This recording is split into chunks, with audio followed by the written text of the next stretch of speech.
Мурунку жумуш ордулары начар болчу, элементарно мынакей ошол эле неме жыйын өткөргөнгө элементар шарттар болгон эмес. Азыркы учурда бардык шарттар бар.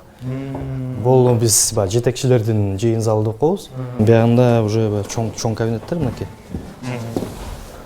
Бардыгына бирдей шарттар түзүлгөн. Саламатсыздарбы? Кандайсыздар?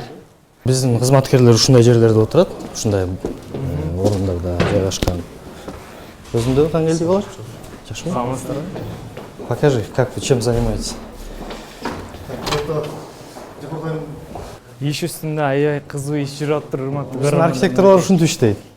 Иштеп аткан компьютерлары, шаймандары бул өтө кымбат. Мисал катары, у тебя компьютер сколько стоит? Канча турат? Примерно сумма. Примерно 150 турат.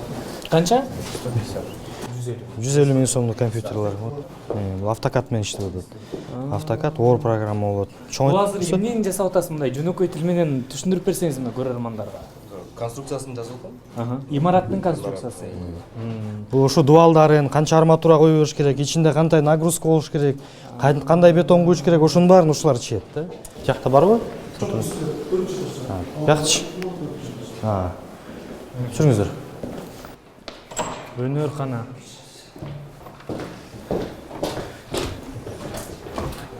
Баардыгынын шарттары ушундай. Бул эми чисто архитекторлордун жумушу. Архитекторлор өзү негизи бир башкача калп болот десек болот, себеби булардын творческий адам болушат.